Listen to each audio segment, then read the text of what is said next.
to bring in Kenyette Barnes. She is co-founder of the Mute R. Kelly campaign, a campaign that many credit for really shutting R. Kelly down. They protested at several of his concerts, and many people say they deserve credit for really shining a spotlight on R. Kelly and his years of sexually abusing boys and girls. Kenyette Barnes is here with us now. Kenyette, thank you for talking to us. I know we have had a conversation about this man leading up to the trial, but now we know he is guilty on all counts, guilty across the board.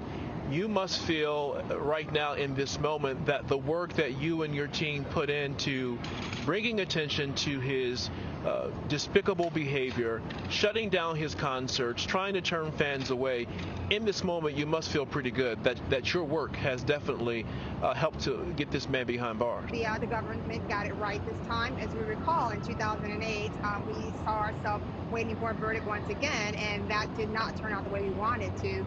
And he actually continued with more predatory behavior, and now I think that this has now become his legacy.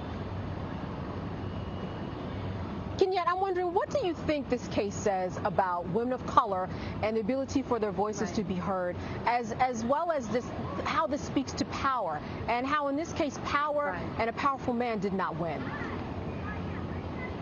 Okay, so I want to deconstruct that for a second and begin with Black women and girls.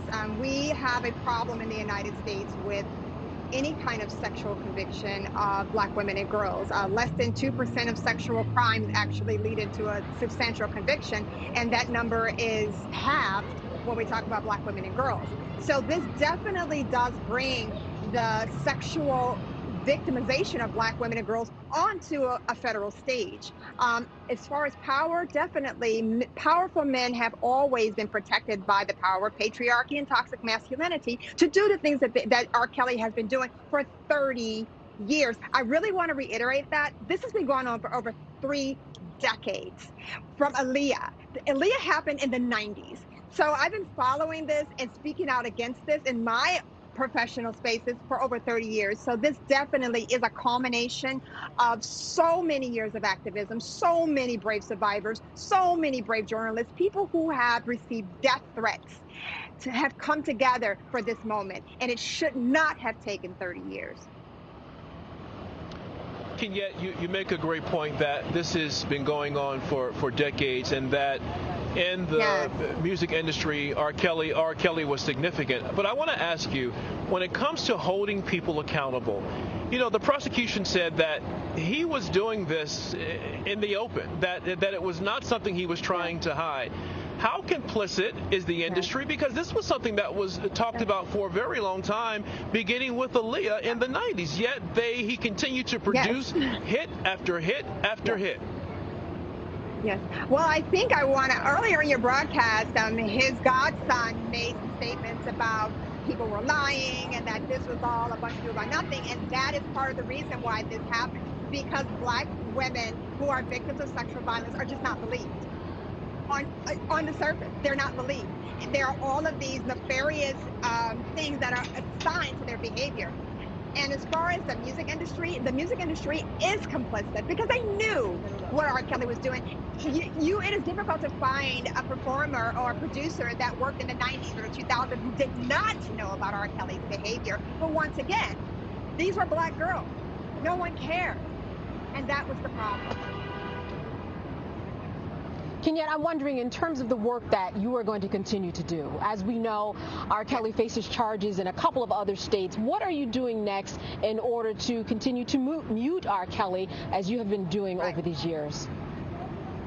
Well, definitely, we're still working with radio stations and the streaming platforms. As you know, his numbers continue to stream. However, we don't know if those are being manipulated by a core group of individuals or if it's streaming across the platform. So we're trying to get those data. We also are working to call attention to sexual violence among Black women and girls, and working with a number of grassroots organizations across the country to continue their work and to help support their work.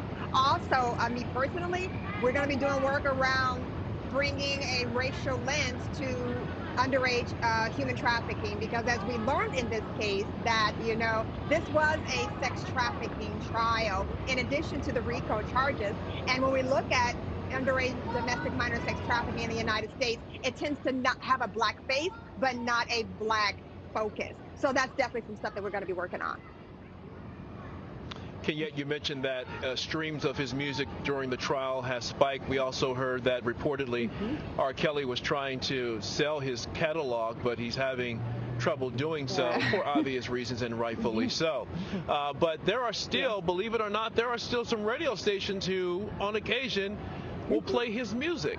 And that must be terribly upsetting, because these radio stations we're talking about are R&B and the hip-hop genre.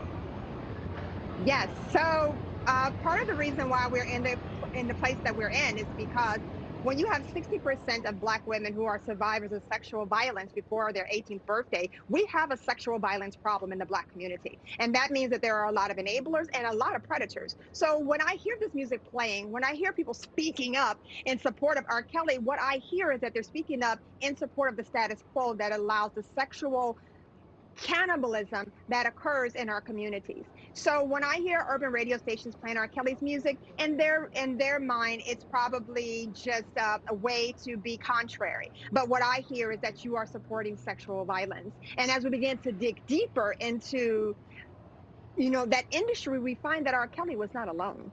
R. Kelly was not alone. He was the most egregious, but he was not alone. So what I hear when I see that, what I feel when I see that is, of course, disgust, but it also is an indication that we have a problem in our community with supporting the status quo of sexual violence among black women and girls, and that needs to change. All right, Kenyette Barnes, co-founder of the Mute R. Kelly campaign. Actually, not a campaign, a movement. Thank you for raising your voice. I know publicly you've been criticized for going after this man, but you've been brave and very, very much so, very intentional about making sure that he is brought to justice. So thank you for all that you have done and will continue to do.